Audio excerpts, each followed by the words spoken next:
Hello YouTube, dans cette vidéo je voulais aborder avec vous une fonction qui m'a vraiment impressionné, la fonction Query dans Google Sheet. Si je suis fan de cette fonction, c'est qu'elle permet de manipuler des données avec du code SQL dans un tableur. Je vais vous présenter quelques cas pratiques simples et si vous voulez pratiquer avec moi, le fichier se trouve dans la description de la vidéo. On va juste aborder la fonction. Si vous souhaitez des applications un peu plus poussées, dites-le moi dans les commentaires. J'ai ce petit tableau avec le nom, le sexe, le pouvoir, la force, l'équipe et l'éditeur de personnages de comics. Imaginons que je souhaiterais, à partir de ce tableau, créer un autre tableau avec les super-héros qui font partie de l'équipe des Avengers ou des X-Men. Je vais pouvoir utiliser la fonction Query, je vais sélectionner mes données, point virgule pour passer au deuxième argument de la fonction, l'argument requête, et c'est à ce niveau-là que je vais pouvoir utiliser du code SQL.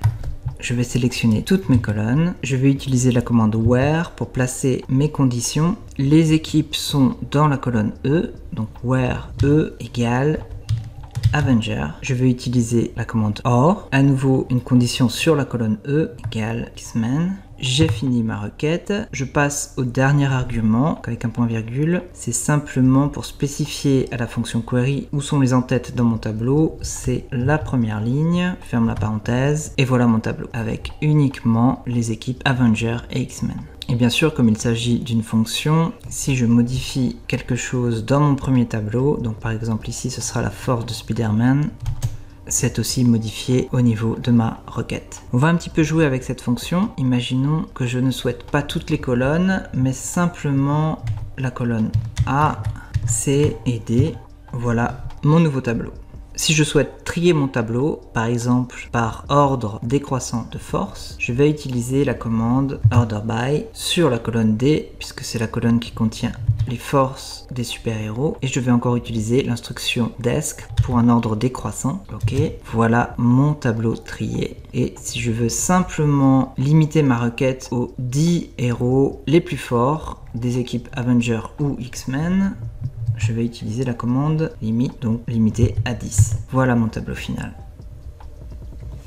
Je voulais vous présenter l'instruction isNotNull, ça m'a été très utile à mon travail. Si on dispose d'un tableau avec des lignes vides, on va pouvoir utiliser la fonction query pour supprimer ces lignes vides. Alors je vais simplement appeler la fonction, je sélectionne mes données. Deuxième argument, je passe en mode SQL, je vais sélectionner toutes mes colonnes, ma condition.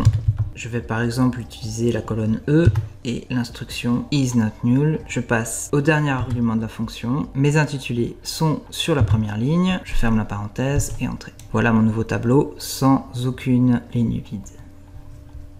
Toujours à partir de la fonction query, il est possible de faire des agrégations de données. Par exemple, ici, je vais vouloir calculer la force moyenne, la force minimum et la force maximum de mes héros. Je vais simplement appeler la fonction query. À nouveau, je sélectionne mes données. Je passe à mon instruction SQL. Je vais commencer par la force minimum avec l'instruction min sur la colonne D, virgule. La force maximum avec l'instruction max, toujours sur la colonne D, et la force moyenne avec average. C'est la fin de mon instruction en SQL, point virgule, les intitulés de colonne sont sur la première ligne, je ferme la parenthèse et entrée.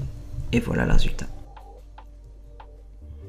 Il est aussi possible de travailler avec des dates, donc imaginons que j'ai ces données-là et je veux uniquement les personnes qui sont nées après le 15 janvier 2000. Donc avec ma fonction query, à nouveau je sélectionne mes données, je passe en SQL, je vais sélectionner toutes mes colonnes, ma condition avec where, les dates de naissance sont sur la colonne A, je vais utiliser le signe supérieur, la commande date, et ici je vais venir inscrire ma date. Il faut faire attention, le format est année, mois et jour. Donc mon année ça va être 2000, le mois c'est janvier et le jour c'est le 15. Je ferme la parenthèse et entrée.